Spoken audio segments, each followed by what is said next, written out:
Hello, and welcome to a very special Jim Carrey-oriented episode of No Expectations Video Store. This one's all about the cable guy. I'm Ben. I'm James. And today we're talking about... Here. Ah, fuck, I fucked up. One more. My rhythm's off. One more. Ready? Hello, and welcome to a very special Jim Carrey-oriented episode of No Expectations Video Store, all about 1996's The Cable Guy. I'm Ben. I'm James. Max here. And I'm super excited to talk about this one because this is a favorite Jim Carrey movie of mine. I wouldn't say my favorite, but it's up there. It's definitely in the top 5, and this one does not get enough love. Yeah, this is directed by Ben Stiller, written by Lou Holtz Jr. Ooh. And like you said, starring Jim Carrey, Matthew Broderick, Leslie Mann, appearance by Jack Black, and there's actually, I think there's a brief appearance of the director, Ben Stiller, as well, right? Oh, there's a couple appearances. Yeah, he plays a criminal. Oh yeah, he's on the TV. It's like a twin that killed his other twin, and he's like on trial. Yeah, they pretty make funny. a little Lifetime movie with it. Yeah, that's pretty right. great. Anyway, this one for me is one I grew up watching. I definitely have I don't know if I have a VHS of it somewhere, but I definitely have a DVD of it somewhere. I have the DVD. And what is this this is a great movie. film about, Max? Oh, sorry, Max. Continue. Well, I can relate to this film a lot. It's about a lonely and mentally disturbed cable guy raised on television. Weren't we all raised on television? Well, he just wants a new friend, but his target, a designer, I thought he was an architect, he's rejected by his new friend, and I think he would be actually a cool friend if you had the time for him, but leads to some bad consequences, and there's this manic breakdown in the end. It's a really great movie. We all love a good manic story. breakdown. I think we can all relate to Chip in some way. Chip. It's written so well. I just gotta written. say. Yeah, I like this film. I mean, this film, it was more appreciated later on in years for a lot of people. I like it a lot. Oh. Little Dumb and Dumber reference there. Yeah, definitely gained an appreciation later on down the road. Would you call this a cult classic? It's pushing cult classic territory, but I think it was mainstream successful enough people know about it that it kind of is out of cult territory, but it's kind of a cult comedy. I don't know. What do you guys think in the comments? It feels cultish. Is this a cult comedy? It feels cultish. It feels kind of like Beetlejuicy at some point, so it kind of makes me feel like it's a cult. Well, maybe we are slightly cutting the cult while doing regular No Expectations. We're always cutting expectations over here, guys. Anyway, yeah, this movie though, dude, I've always really enjoyed this movie. I never saw this movie as a failure. Kind of when it came out, it was viewed as one of Jim Carrey's lesser movies, and it was not seen as a big hit. But in my eyes, I always saw this as like a very successful Jim Carrey movie. I always liked it. I always liked it. I can see it not being the same caliber as Dumb and Dumber or Bruce Almighty or something like that, or Liar Liar even, but it's good and it's unique, and like I like that they took chances with it, and he got a chance to kind of break out and be a weird character, that you don't or didn't normally see up until that point, with a little bit of darkness. Yeah, it's very it's a very different film. It is a different film. We always talk about the Jim Carrey films, like how original they are. Like you said, like he makes it his own. Like his movies are his. He totally does. And this is totally one of them. Like Liar Liar, you're like, I can't really picture anyone else but Jim Carrey with exactly. that. Dumb and Dumber, Mask. Like it's like these are his movies. They are Jim Carrey vehicles. Anytime they say that, I know it sounds kind of cliche to be like, oh, this is like a vehicle for fill in the blank. Nick Cage, or Jim Carrey, or Arnold Schwarzenegger, or Stallone, or whoever, fill in the blank, Will Smith. Like, you got specific people that are like, oh, this is made just for them. It's like tailor-made for them. And Jim Carrey was like so good at like picking perfect ones that fit his like personality, fit his style. Like, he knew exactly what he was doing. His agent clearly knew exactly what they were doing. And like, I don't know, man. He hit that sweet spot, especially in the 90s. Yep, he beat me to it. I was going to say, especially in the 90s. It was a sweet spot. And what's interesting about this one here is I believe he had a $40 million payday for Cable Guy. $40 million Really? Just for Jim. So think about that while you're cleaning the toilet at Jack in the Box. I'm not shitting on you working at Jack in the Box. I'm just saying, think about it and don't be afraid to strive for $40 million in Cable Guy. Was this because I know it's directed by Ben Stiller. Was this Ben Stiller's first directed film? That's a good question. I feel like it might have been. I think it Because that was before Ben Stiller got big. That was before There's Something About Mary, like right before. That was before, obviously before Meet the Parents. So he had done the Ben Stiller show, I believe, and he had appeared on a few different things here and there. He had like a really short-lived show that was really popular, but it was only like 12 episodes, the Ben Stiller show. They're just all on YouTube, right? Yeah, you can still watch them on YouTube. And they were actually pretty funny. Like David Cross was part of it. Bob Odenkirk was part of it. I remember that. Shout out to Bob. Shout out to Bob. But he did, I think only before that, Reality Bites. I think that was like his first big thing. Don't really know. Let's find out. Max, would you be kind enough to find out if this was Ben Stiller's first directorial debut? I'm looking. In 1992, Stiller was approached by direct Reality Bites. I don't think so. He did Heavyweights. Oh, did he direct Heavyweights though? No, he directed Reality Bites. He directed Reality Reality Bites. Bites. That was Well, his shit. first. This was his second film, Okay. and he directed a music video. That's kind of cool. What music video? Julian Hatfield 3, Spin the Bottle. I don't. Oh, all right. And before that, he was in one SNL skit. Wow, interesting. He directed one SNL skit. Oh, very That's cool. kinda cool. That's a unique in. Yeah, He's one that's kind of 1987. surprised me wasn't ever on a sketch comedy show aside from the Ben Stiller show. I'm surprised he was never like a player on SNL or In Living Color or anything like that. Because it seems like that would have been right up his alley. But I'm glad we got the path that we did, though. I love his movies. I love Ben Stiller. But also, shout out to him as a director. Secret Life of Walter Mitty. Holy crap. That's honestly one of our favorite. Like, I don't know. I would say ours, right? One of our Definitely. favorite Ben Stiller. One of my films. favorite Ben Stiller films. Yeah. Actually, it's like in my top films. Yeah, I agree. One of my. And I'm top really films. glad that it's starting to get attention now, like almost 10 years later, Mhm. because it totally deserves it. And that movie got robbed of an Academy Award Yeah. for Best Picture, in my opinion. Max, have you seen Secret Life of Walter Mitty? Oh, great movie. Yeah, that longboarding scene's pretty intense. It just makes you want to travel. Yeah, Just it wanna does. I think quit we your all job need and just go Yeah. out there and just. we all need a little more secret Go for your life dreams. in our own life, definitely. But yeah, back to Cable Guy. So totally 1996, like Jim Carrey at the top of his game. He had already had Ace Ventura, The Mask, Dumb and Dumber, Batman Forever Was Batman Forever? under his belt. That would have been before. That would have been Really? 95. 95. Okay. So he was an A-lister at this point. He was an Yeah. A-lister. So Cable Guy kind of really, he took a chance. He took a chance on that one. I mean, a $40 million chance, mind you, but a chance nonetheless, because it was a little bit different. I mean, he did get a little quirky and weird in Batman Forever, so I think that's probably part of why they thought he could handle the role.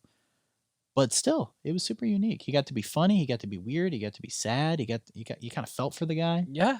It was a unique role. You do Yeah. feel for him in Yeah, this. it's a complex character. Mhm. And what's weird is I never ever associate Matthew Broderick and Jim Carrey with each other, really. No, Even though I think of this movie, I don't. it's not like David Spade, Chris Farley. It's not like Owen Wilson, Ben Stiller. It's like I don't think of those two guys. Matthew Broderick does a really good job of kind of being almost forgettable and passive in this movie, but Oh, yeah. that's the point of the character. Yeah. And Matthew Broderick is a great actor. I'm not dissing him in any way. I love him as an actor. But he does a really good job of being kind of a pushover and forgettable in this movie a little bit. Yeah, but like you said, that's That's the point. that's his character. That's the point, yeah. They do a really good job in this. Like, They did a great job. But anything Broderick does, though, I think he's awesome.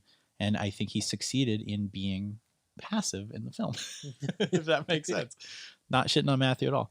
But super good movie. And who wrote this? Like, what other things had they written? Because wasn't there like some special fun fact about?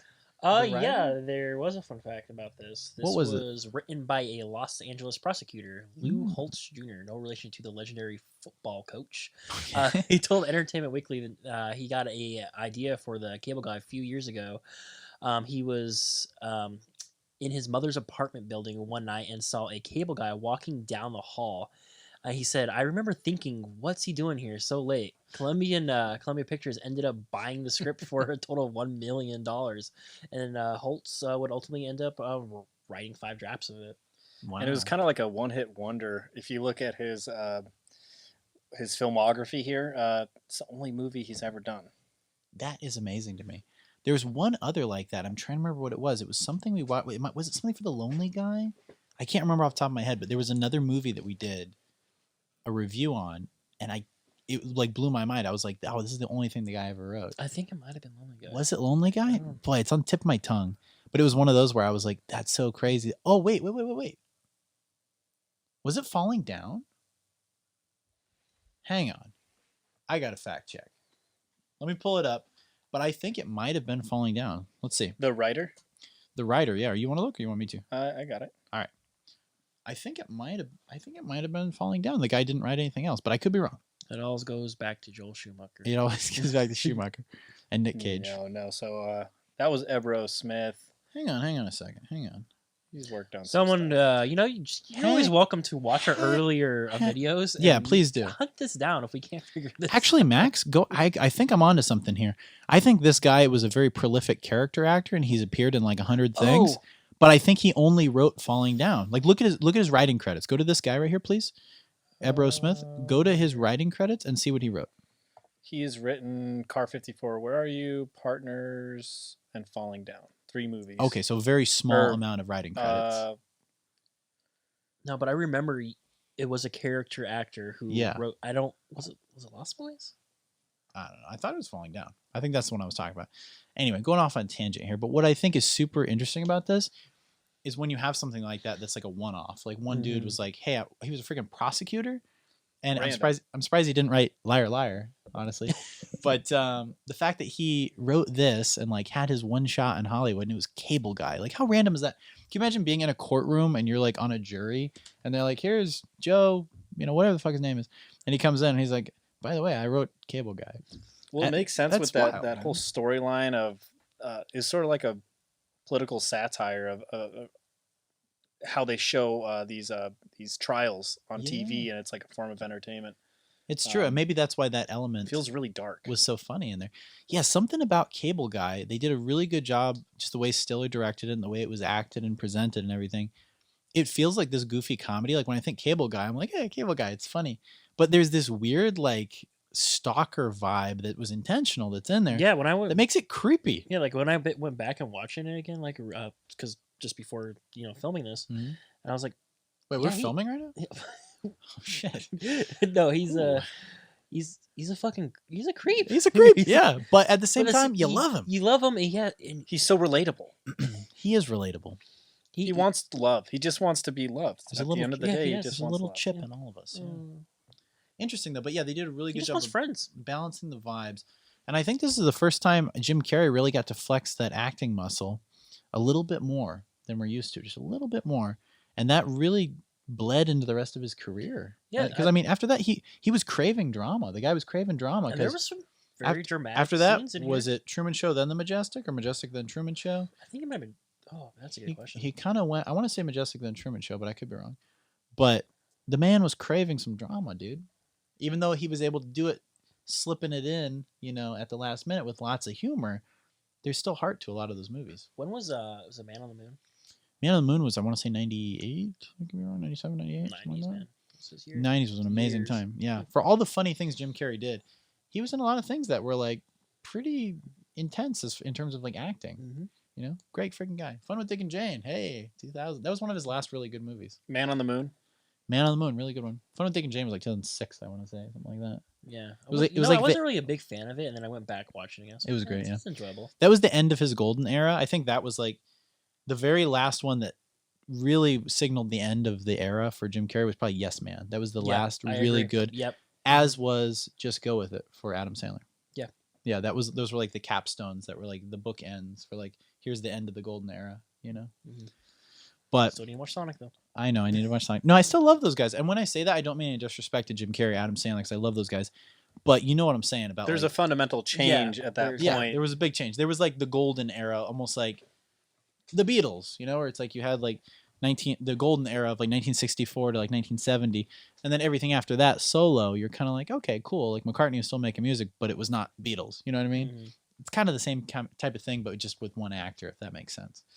But anyway, I'm rambling. You want to get into some facts? Yeah. Let's do this one.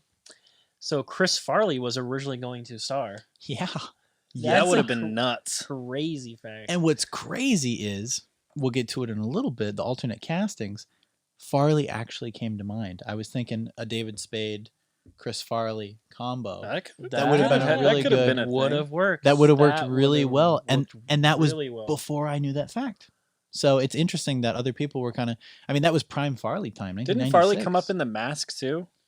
I think I did mention him, but I don't know if he would have been a good fit. But he did cross our mind for a second. Yeah.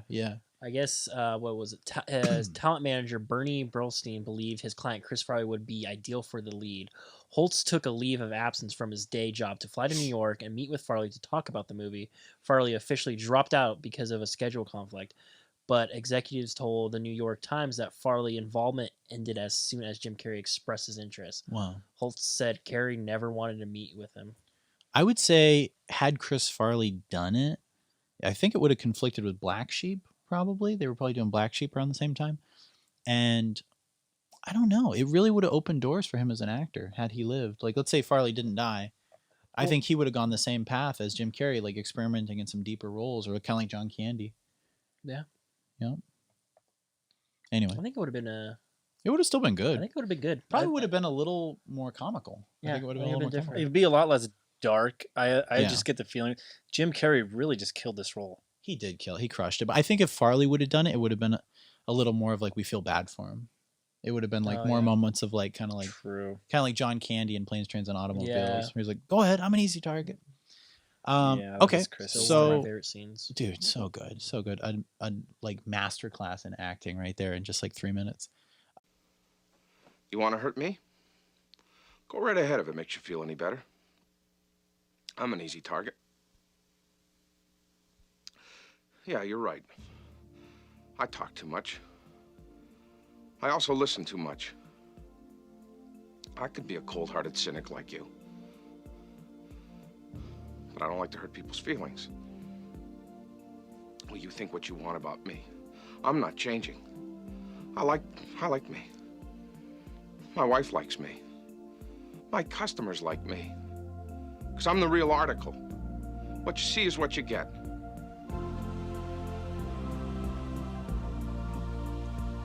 Oh, wait a minute. I thought it was 40 million. It says Jim Carrey was paid a record-breaking 20 million. Still insanely, what an insane paycheck. But I thought it was 40.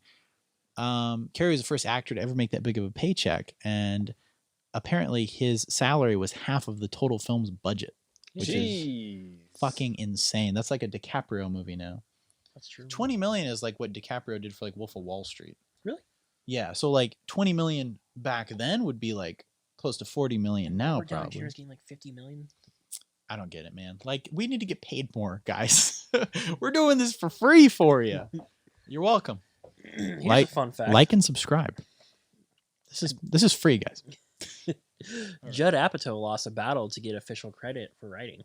Oh wow. Judd Apatow lost an intense Writers Guild abbreviation battle with Lou Holtz Jr. over credit for writing the script. Holt's version was, according to the director Ben Stiller, basically a silly buddy comedy. Apatow revives the script to make the bleaker per Carrey's request, going for a funnier version of the classic Stalker films. Good choice. Mm-hmm. I think good choice. I'm glad it was dark because Yeah. it made me. I felt it like the dark part of me was like being touched. It awakens it. Yeah. I have to cough. No.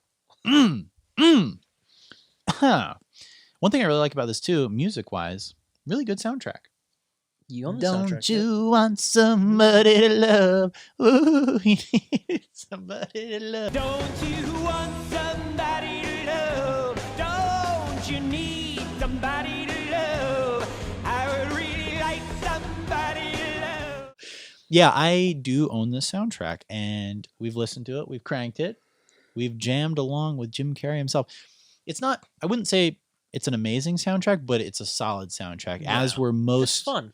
as were most movies in that era, because the music was so good. It was such a great time for music. Alternative rock was fantastic at the time. You had so much good stuff, and even stuff that was a little under the radar, and kind of the B-sides even back then were generally good. There was just a lot of good music being produced at that time that was new and fresh and really encapsulated the feeling of the mid-90s. Yeah, and I feel like in the 90s they took more chances with bands and everything. 100%, Now it's yeah. just always the same. Now it's like person. whatever's the most popular. They're like, okay, we have to have Billie Eilish, Exactly. and then a few years ago it was like Adele, Mhm. Lorde. It has to be like super safe. Rihanna, like it has to be like very safe, or someone who's like super established. You know what I mean? Like even though they're good, it'd be someone like U2 or Weezer who's like super established and very safe. Back then they're like, oh, you're part of this record label and it's your first song. Like, yeah, just throw it on, whatever. And it seemed like back then, compared to movies now, there was more random snippets of songs in comedies compared to now. Yeah. Like back then, you'd look at like the soundtrack to Dumb and Dumber, which I kind of want to put in a video soon because, like, not just on ours, but like I almost want to dedicate some time to that soundtrack because the Farrelly brothers made such a solid, banging, freaking soundtrack with a bunch of. There's a lot of like I have unknown. that on vinyl. Really, Mhm. that's amazing. I need to get that. But that's one that like has a bunch of unknowns along with successful people. There's like Todd Rundgren, and then there's like freaking Deadeye Dick, this band that made one album in the 90s. And that's it. And they disappeared. They were like full one-hit wonders. Like, how do you even find a band like Deadeye Dick? Like, how do you like that's so oddly specific, but it works. And like for every scene, it just works perfectly. Specifically in Dumb and Dumber, and they did a very good job with the soundtrack here too. Max, did you like the soundtrack to Cable Guy? Yeah. Did you? Did you listen to it? Do you know what I'm talking about? No, yeah, I do. Yeah. Thanks for tying me in at the end. Of course. Well, I like Um, your opinions on music. Yeah, it's a good soundtrack. The 90s had great music. I Dude, mean, I fantastic. don't really, there's not much more to say about it, except that the Okay. party scene was great. The party scene was great Yeah, with all the yeah. old people. I Yeah, love it's it. Jim hilarious. Carrey is extremely talented. We touched on this on the last episode, but he can sing, he can dance, he can act.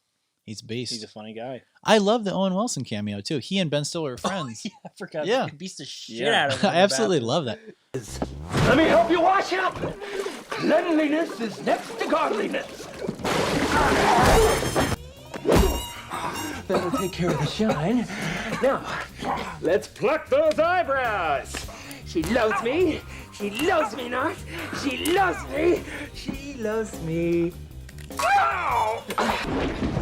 Ooh, right into the buckle. That's gotta hurt, Gene. Oh, ow! Ow, yeah. Suck it. Suck the air.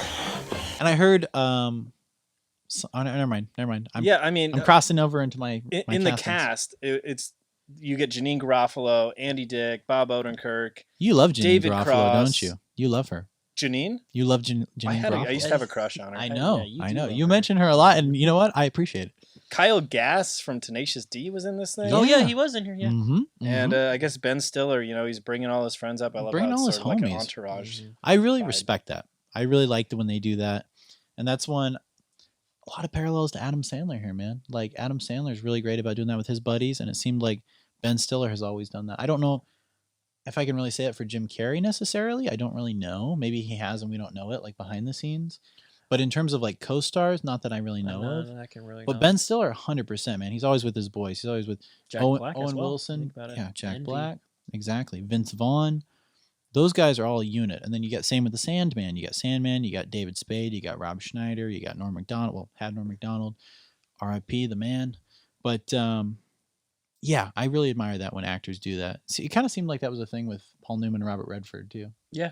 Back in the day, Pretty darn cool. Pretty darn cool. Max, what's one of your favorite 90s soundtracks if you had to pick one? Austin Powers.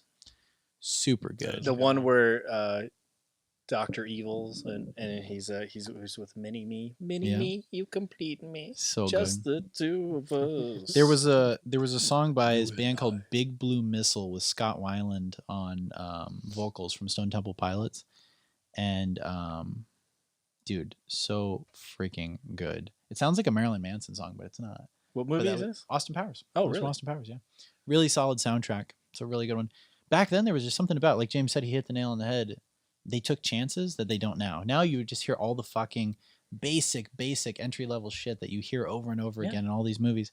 And I don't know what changed. Like, They have robots writing the movies now. yeah, I feel like back then, like the concepts of movies, like now you would never see a movie like Jumanji come out on its own. Like, obviously we have the sequels to Jumanji, but that's because they know it's safe and that it works and it'll make money.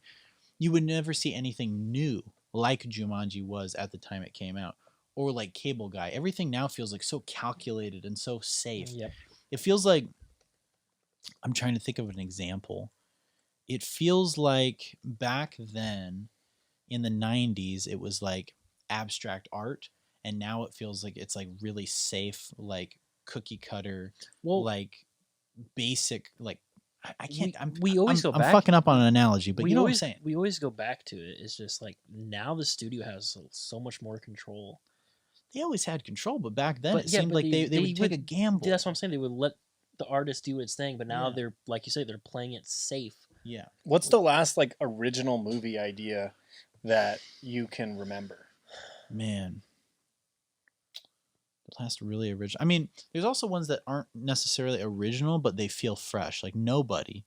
Not really an original action concept, but at the same time, the execution felt original. Willy's Wonderland. That was different, yeah. Yeah, that was super different. The Lighthouse. The Lighthouse. I did not like that film. I liked it, but it felt like they took a chance. It definitely felt, and I just like those actors too. Yeah, I like that. They did it's great performances. Yeah. If you want to watch great performances, great cinematography. The last one that felt really, really, really fresh and like shook me and left me thinking like, what the fuck? Like I thought about it for the next few days.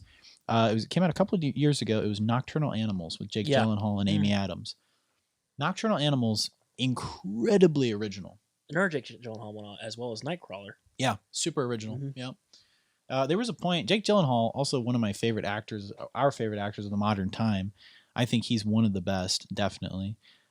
He takes chances. You know, I think some of the new stuff coming out, he's doing more mainstream stuff, probably for the money and for, you know, other reasons. I can't blame him at all. We'd probably do the same thing if they were like, hey, do you want to be in a Spider-Man movie? We'd probably do the same. But I feel like for a while there, he was really taking chances, and I love most of the stuff he does. He's awesome. Enemy, another good movie. That was a weird one, but good. I think maybe one that's pretty original, very recent. Free Guy. That was. You liked Free Guy? I didn't see it. I'm just saying it's relative. It's not a sequel. It's it's still part of that sort of like new video game-ish genre, but I thought it was pretty fresh and new, like a kind of cool sci-fi. Yeah, it's fun. You liked it? Yeah, I liked it. I did hear good things. You just get annoyed because Ryan Reynolds is Ryan Reynolds in every movie. Yeah. He's too good looking, you know. But he's one of those that I don't know. I don't have anything against him, but I do feel like sometimes it's like let's throw a bone to another actor, you know, like someone else that maybe we haven't seen as much of. But I don't hate him. Like, you know, he was great in Waiting. You know, that was awesome. It was a great movie. But nothing against him. But sometimes it's like the Tom Holland thing. It's like Tom Holland's in too many fucking things. Yeah, Tom Holland, Timothy Chalamet, whatever his name is. Yeah, I don't get it. Like, it's like, I don't know. They're okay. Like, I feel like it's almost like they've established this level of fame where you can't talk bad about them, kind of like The Rock. But I'm sick of seeing them in everything. You know, give other actors a chance. I would love to see some. When's the last time you saw an unknown in a movie, and you're like, oh man, that guy's fucking, or like the main girl in Ghostbusters, I guess, the new one, Afterlife, whatever. But like an adult actor that's like maybe in like their 20s or 30s that you've never seen before, like. You don't see that. Like, when's the last time you saw that? I can't. There are so many good actors out there that are unknown. So many, dude. I would say Aaron Taylor Johnson, who was Kick-Ass, he was doing pretty good. Like he came out of nowhere. He did like Savages. Taylor Kish, who was Gambit in X-Men Wolverine Origins. I thought like the films that he was also in the Savages as well. Yeah. He's done some good movies. Like I keep finding him randomly. Like I think he finally like. I'm gonna do like these independent films instead of these big blockbuster films now. I respect when they do that. Like Josh Hartnett, Ben Foster. Yeah, Ben Foster. Josh Hartnett's coming back. He's coming out of the new movie. I saw, dude. The Jason Statham one looks sick. Do you see the one? Yeah, that's the one, right? Yeah. The Guy Ritchie movie. It's Operation Santa Claus. What's it called? It's another Christmas movie. It looks cool. Some great movies are coming back. Let's circle back to Jim Carrey. Circle back to Jim Carrey. Well, that's the point. We're supposed to dive into the movies. It's a whole. Here's the thing. It's a whole imaginary video store. So once in a while, we want to walk down another aisle. That's all I'm saying. That's all I'm saying. That's a good analogy. But we're going back to picking out our selection for tonight. Cable Guy with Jim Carrey. How about a couple more fun facts? I'm going to give this one to you. Okay. So, In one Apatow draft, Judd Apatow, Chip gets impaled on a cable dish, like that spike. Apatow later admitted Jim was very intent on dying at the end of the movie. That was something we couldn't get past, everybody. He thought he should sacrifice himself and die at the end. But I guess after a few test audiences and people really thought about it, they said, we should let Chip live at the end. Jim Carrey also came up with the Midnight Express parody where he says, "Oh, Billy," and he puts his nipple against the glass. Oh, Billy. That's from a movie called Midnight Express, which if you guys haven't seen the real movie, holy shit, that movie is so good. And that's one that has a guy in it that I don't think I've ever seen in any other movies. I don't think I've ever seen that film. That movie's fucking fantastic. I remember watching it and it made me like stressed out. It made me stressed out. That's what about so like favorite scenes. Let's go talk about favorite scenes in Cable Guy. Sure. That's one of them. Oh, 100%. Just Tits on the glass. Yeah. Tits on the glass, the karaoke scene as well. I like the Renaissance too, the medieval times. Oh yeah, heck yeah. Max, do you have any favorite scenes in the Cable Guy? Well, I really like the exposition in this movie where you're just getting to know Jim Carrey and Matthew Broderick's characters. It seems so mundane until Jim Carrey enters, and it's just wild. Like I just remember he's in the Matthew Broderick's in the shower. Jim Carrey's banging on the door like a SWAT team. Yeah, and that was the best. That's when like the whole feeling of the movie changes, and Dude, 100%. That iconic scene where he's looking through the peephole and he sees them, but then later that comes back as like a nightmare sequence. That's probably my favorite part when it just starts taking off. Well, we've all been there. I feel like anytime I go to take a piss, like my phone starts vibrating, and I'm like, I'm in the middle of pissing. Like, but it's the same thing with the door, knocking on the door. It's like the same kind of thing. It's like that bad, inopportune timing. Yeah, the guy who's gonna fix your internet, the window is like 12 a.m. to 12 p.m. It's like, exactly. It's ridiculous. You never know when he's gonna show up. It's ridiculous. It even says in the beginning, he's supposed to be here within the next 6 hours or something like that. So good. Leslie Mann and Judd Apatow met at her audition. That's actually a really That's cool a great I always fact. wondered like how they met. Yeah. So I guess Leslie. She's so beautiful. She's my babe for this movie. Yeah, I agree. Oh, I don't she's know a who babe. else I've always been a big fan of her. Yeah. So what is it? Jack Black's my babe. I mean, this good movie. choice. Solid choice. So is Judd Apatow like completely off the writing credits then? Was he a producer maybe on this? What was his? How did Judd Apatow come around? I feel like people have always like hailed him as like this like producer, director, writer god. But like, how did he start? It's like J.J. Abrams, you know. It's one of those where it's like he's always been around. They're like, oh, Judd, but like, where'd he come from? Like, Yeah, it looks like he didn't get any credits at all. It's just wow, writer Lou Holtz Jr. You know, He's just Lou one of Holtz, those- his dad was an actor. no shit. Yeah, Lou Steve Holtz, not Junior. Oh, that's a cool fact. I think you would like. Twilight Zone. Ben Stiller Loretta Young considered it a show. much bigger budgeted version of his canceled TV show. Stiller told Joel Murray, basketball player and the Cable Guy, it's like doing a $40 million Ben Stiller show sketch. Stiller had all of his co-stars from the Emmy-winning but quickly canceled sketch series in the movie. Andy Dick, Janine Garofalo, Max's wife, Bob Odenkirk, and even writer David Cross. Love David Cross. Tobias from Arrested Development. Murray's response was a dubious, yeah, okay. What a sack of shit. Love Ben Stiller. Love his commentary. Wait, who did Andy Dick play? He was the guy at the medieval times that Right. like, gave him their jousting stuff. Oh, I yeah. think it Or- was Andy Dick. Yeah, Medieval Times host. Yeah, medieval times host. Yeah. That's right. The stunt coordinator got fired. Would you like to know why? Yeah. When the stunt double dunked the backboard, shattered on his face and chest, the backboard glass was supposed to fall backwards. The pyrotechnics didn't work the right way and pushed all the glass the wrong way, so the guy got fired on the spot. Yeah. Keith Gibbs, the basketball coordinator, remembered. I think in the actual scene, they ended up using it. They did. Yeah, I watched that on a behind the scenes thing. And the scene that got the stunt coordinator fired is the one that actually has the glass coming down on the stuntman and onto Jim Carrey. Really? Yep.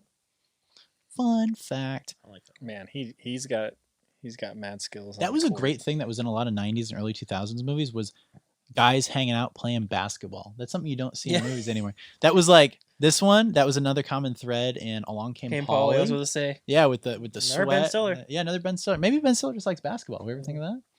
But I feel like that was like common. I can't think of another one, but like, Well, Adam Sandler. yeah, Sandler loves basketball. Yeah, something about those guys.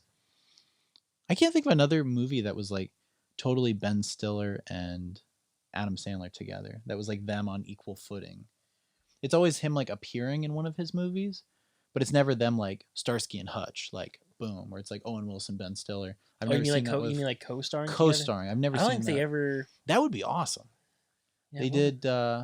Was it the Meyerowitz Chronicles? That was one where they tried it. Was that one? Oh yeah. But I mean, what a weak movie though. Like that was kind of a weak, like heartfelt, like Netflixy, I feel Amazon Prime you movie. want like a comedy though. Like, I want like a but- freaking Zoolander, Hansel and Derek. is it like, too late? Yeah, I feel like it's too late. I feel like the window closed pre 2010. Yeah. I think 2010 the window closed. Yeah. Fuck. I mean, they still could do it, but like It's- you make the Meyerowitz Chronicles. Like, come on, guys, come on. What a waste. I love them both, but geez, come on. I guess Jim Carrey. What's he doing now? He's doing Sonic the Hedgehog 2. He's doing Trump paintings. Is he doing Trump paintings? I don't know. He's always painting political always stuff. painting, yeah. But he's actually a very good artist. He's Mhm. actually a very good artist. It's very good. Yeah, he's an oddly talented fellow. Matthew Broderick had an issue with the medieval time scene. Carey couldn't believe that nobody had thought to set a comedic piece at a medieval times place before. The Buena Park, California venue closed its doors for the first time ever to accommodate filming. But there was one problem. Broderick is allergic to horses. Quote from Matthew Broderick. I had to really concentrate to not sneeze all the time, he said. I like fight scenes and physical comedy, but we were doing it in a string of 16-hour days, and that can be quite draining. Poor Matthew Broderick. But great scene, man. I think it was worth it. And the fact that he was trying to not have an allergic reaction the entire time, that's pretty cool. He didn't get half the budget allotted to him for his payment. And he had to Agreed. deal with allergies. I mean, being an Definitely. actor sounds tough, man. I would love it. I would That love sounds so hard. I know you love it. All the stuff they had to deal with. it. Sounds like a blast. Yeah. You never know when you're going to get cut to shreds by a backboard or a... Yeah. I feel like there is a lot of danger on sets that people don't talk. I'm surprised more people... I'm really glad more people don't get hurt or killed on sets. Yeah. Alec Baldwin. But one... Yeah, that's a little Sorry. bit bizarre. Yeah, that was a weird one. That's really sad. Yeah. Who commented on that?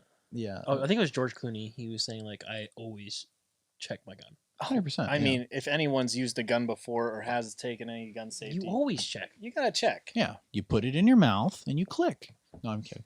But no, joking aside, don't do that. But no, you make sure, and that's why they have people on set that like check these things out and make sure everything's okay. But obviously, horrible shit happens occasionally, and I think Yeah. it's not good that it happens. I feel horrible for the people that died, but at the same time, it's a reminder, like, hey, don't fuck around with this stuff, especially on set, because it's the real deal, I like how Keanu Reeves, whenever he does a role with guns, he's trained. Oh, 100%. He Tom goes Cruise to, too. He goes to the shooting field. Tom. He shoots the guns. Mhm. He shoots all the guns, and it really, I mean, it comes across when in his performance. 100%. He's one of those guys. I would love to see Keanu and Tom Cruise together in something. If we ever got anything, I don't know. That would be I don't know badass. if we've ever had got anything. He would be a good villain in a Mission Impossible. You think Keanu? Or maybe not a villain, but maybe like kind of in James Bond, how they did 007 and 008, I feel like you just have like GoldenEye. two big stars. In this. I know. That's I'm probably asking. why. I'm asking too much. It would have to the be budget like- would have to be huge. It would have to be like Nick Cage and John Travolta in No, Face Off. I think it would have to be kind of like well, that would actually work. But I think it would have some like little cameo thing, like Tropic Thunder, how Tom Mm. Cruise yeah. was all dressed up in that fast suit. I You feel always like kind of that'd want be like a more Keanu than just a Reeves kind of cameo, thing. though. I know, Yeah. but I feel like that's the only way to do it if you want them two in a movie together. Oh well. Besides the face, no, it's not bad. Anyway, how about we do one more and then let's dive into our alternate castings. Okay, so one scene was taken out because Carrie's evil eyes were too realistic. I heard. Apatow gave the Los Angeles Times a list of excised scenes, excluding one where Carrey shoots Broderick's character with a staple gun and stitches his butt in the shape of a television. Another where Carrey pretends to be a volunteer firefighter and hurts a fireman, acts at Broderick. And one scene shot in a 40-degree rain in Griffith Park where Carrey rides up on a horse resembling the headless horseman and leaps at Broderick, who puts a rock to Carrey's head and threatens him to explore him to go to the dark side of the force. The latter was cut because the evil in Carrey's eyes looked too realistic. I would love to see some of these deleted scenes, dude. And, I think these are amazing. Another scene that was cut out because it didn't get a big laugh and scared Tess audience had Carrey on top of Broderick's car acting like the Terminator. That's That would amazing. have been great. I would love to That see would that. have been amazing. Oh, here's a fun fact I'd like to read. Larry the Cable Guy's manager was upset. Before we started shooting, this is a quote, I got a call from this friend of mine who managed Larry the Cable Guy, Judd Apatow recalled. He said, Judd, what are you doing? You can't call this movie The Cable Guy. This guy has been working so hard developing this character, Larry the Cable Guy. You're going to destroy his career. There was nothing I could do to change it. But clearly, Larry the Cable Guy had done a way better job than the movie The Cable Guy at the time. I guess that's what they thought. Larry the Cable Guy. If you had to compare the career of Larry the Cable Guy and the movie The Cable Guy, Larry wins hands down. Very interesting. Oh, dude, look at this. Look at this. Okay, so we're going into our next segment, recastings, alternate universe castings. And what's crazy is David. Oh, never mind. This is my own information.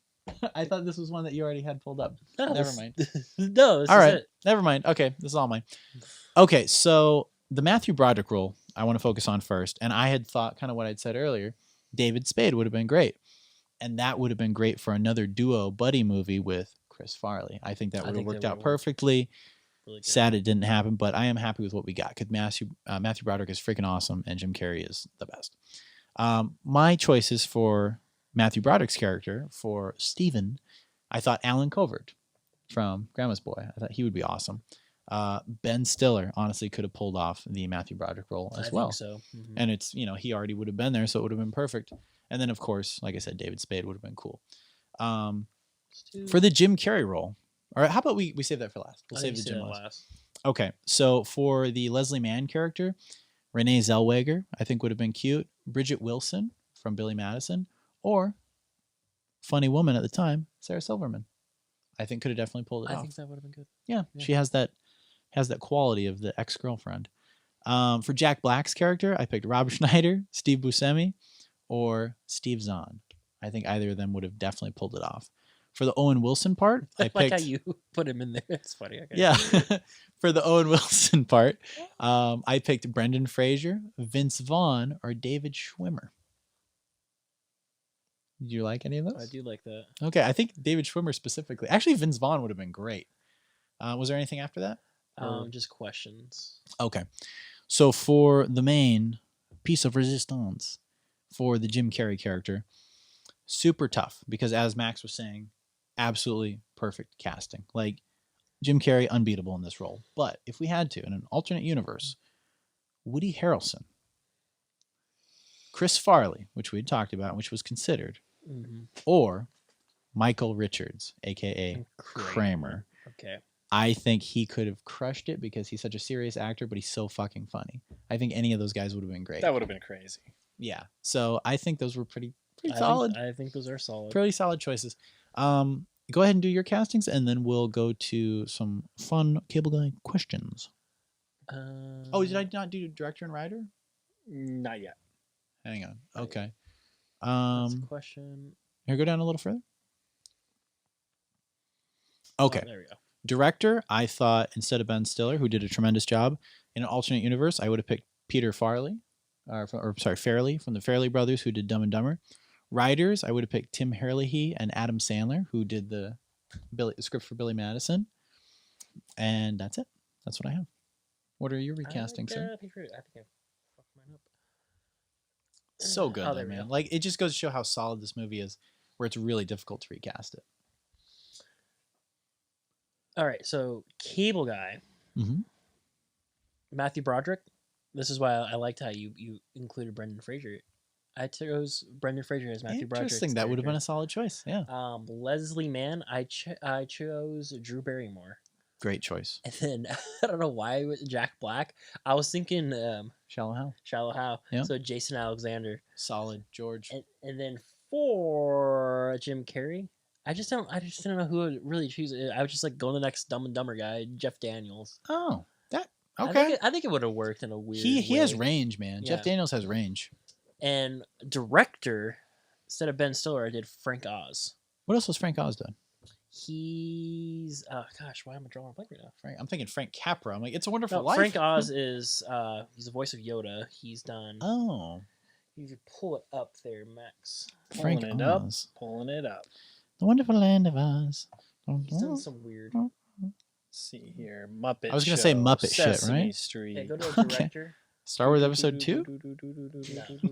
This is Yoda. Oh. Am I doing this wrong? Director.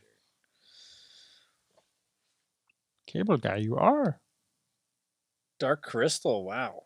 That's what he directed? Yeah. Oh, it was Cool. Bowfinger. That's why I was thinking of Bowfinger. Oh, Bowfinger. Bowfinger. Oh, That's that's one a of my deep- all-time yeah. favorites. That's a deep cut. Eddie Yeah. Murphy and Steve Martin, right? Mhm. That was, man, I haven't watched that. That's one I had on VHS. That was a That's classic. what I was thinking. I was like, I think he could have pulled it off. He could have totally pulled it off. Very cool. Was that all yours? That was it. All right, let's read some of these questions I wrote. Okay. Question for both you gentlemen and for the audience. What's Chip, Jim Carrey's real name in the movie? Is it A, Larry Tate, B, Ricky Ricardo, C, Andy Taylor, or D, unknown? D. Unknown. Max? Unknown. You're correct. We never Never got learn his real identity. All those characters, Larry Tate, Ricky Ricardo, Andy Taylor, They're- those are all like TV characters. TV characters, yeah, which is crazy. Yeah. That which was really sad for his character. he He really was grew up sad. Well, watching TV. yeah. He has borderline personality disorder, is how it's defined by He does, the for sure. professionals. And yeah, I guess he didn't even know what his own identity was. It felt like. That's wild. Yeah, kind of tragic. Next question. Who briefly appears in the movie who later became famous? Will Sasso, Mark Ruffalo, David Cross, or Jim Parsons? Well, it's funny. I was originally gonna say, I must still say it. I thought it was Will Sasso. Max? David Cross. Yeah. We are. Spoiler alert, I already said it. And it says correct answer right next to it next on to the it. screen. Oh, I can't But, see that. I know. Bob. I mean, David Cross, though. Was David the Cross. correct Was Bob answer. Odenkirk Bob Odenkirk. on this there? I didn't see him, but I feel like he should have been. Yeah. What the fuck was Eric Roberts? Oh, Eric was in the TV movie. He was in there briefly. I think that was it. Little questions. Yeah, that's it. But overall, let's do our ratings. I would say for me, my heart's telling me 4.5 out of 5. 4.5. Yeah, I'm gonna Four say. and a half? Damn. You know what? Yeah, I'm gonna go with it. I think deep down I know it's a 4 out of 5, but I just love Jim Carrey and I love Matthew Broderick and I love Ben Stiller. 4.5 out of 5 for me. I'm gonna give this the same rating as the Mask. Really? 3.5. 3.5, yeah. I know it could be better. I know there's room for improvement, but I just love that in his prime he took a chance on a movie like this. Let's just say with like 4 and up for me, like I have to have like a lot of rewatch value. Which these movies are good and Yeah. great to rewatch, but I don't ever go back every year to rewatch these. That's true. I don't go back every year on Cable Guy, so maybe this is more of a 3.5 to 4 out of 5. But I really enjoyed rewatching it last time, so I'm gonna say 4.5 out of 5. Just coming in with kind of a fresh perspective, having not watched it for like 5+ years. Max? Well, it's kind of up for debate whether people liked it or not. Mhm. They spent $40 million on it. They ended up with $60 million at the end, all said and done. Well, Yeah. I guess worldwide box office $102 million. That's I'm not sure how all that forget about the worldwide. pans out, but domestic box office, it only made $20 million, which I guess if you were an investor, you'd be very upset about. Yeah. But for me, it's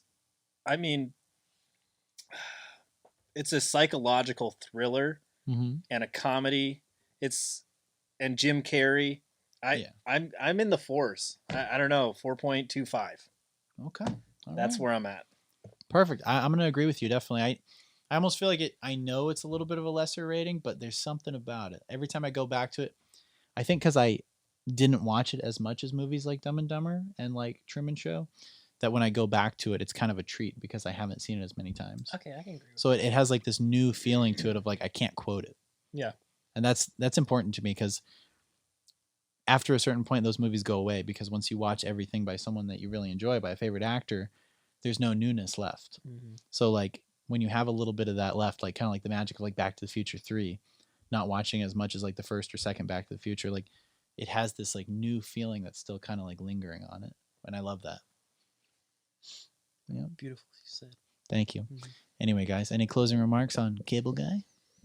No, what's our next Jim Carrey? What are we doing next? How about we do The Majestic next? Because Wanna that's do one I've been really wanting to watch. And speaking of newness and like that feeling of like something we haven't seen, I truly have not watched The Majestic. And Yeah. James has told me it's a really great Jim Carrey movie. And I can go in with, fresh perspective because I've never seen it. So I'm actually really, really genuinely excited. I haven't seen that either. That's a good one. Do you guys want to guess what it's about? Like, I'm not gonna say. Oh, I want, classic. yeah, I'm bringing it back. Oh, I Just forgot. go, I bring up the think I- poster. I think I kind of know already, though. I think I already kind of know. But I'll say, doesn't he get in like an accident, and he wakes up in this place, and it's like characters from something he wrote are like actually living in this world, kind of like something like that. I don't know. So, It something kind of looks like a Big Fish. Type something with movie. fictional characters coming to life and him living in like a perfect town. I think it's something like that, but I don't remember. But I feel like there is something about him like getting amnesia or something like that. But I don't recall. I feel like that's like a weird little snippet I saw on the back of like the DVD box at like Target freaking like 12 years ago. You know what I mean? Yeah, I've always wanted. I don't know if I have this on Blu-ray or just DVD because like it's kind of like hard to Hard to get find? a copy. Okay, it's one we'll have to stream for sure. Huh? Mhm. Max, what do you think it's about? Yeah, I'm kind of going with the Big Fish plot, except it looks like he's sucked into a movie. I'm shocked I haven't seen a Jim Carrey Or- movie. Like I missed one. You know? Or maybe the movie theater is where he meets somebody, and there's something magic about the movie theater. There's Maybe. magic for sure. You can kind Yeah. of tell by the look of it. Yeah, it looks. Yeah, It looks old timey. Yeah, this was one film that when I first moved here, like we had to stay at a hotel for a little while, and it was always on. I think it was like HBO or Stars, and it was always on. Really? So I like watched. So it would have been new at the time. Yeah, and I watched it like multiple times. So good. So it It's has a a special long place one. in your heart. Yeah. Mhm. Okay. Would you say it's definitely in the upper echelon of better Jim Carrey movies? I'm not gonna answer that. Okay. All right. Well, either Yeah, way, don't give us expectations. either Good way, we're going in with no expectations, but I'm hoping it's good always. And yeah, if you guys want to join us, we're going to be watching The Majestic as the next episode of No Expectations Video Store. So, as always, guys, be kind. Rewind. And subscribe. Thanks for watching. Love you guys.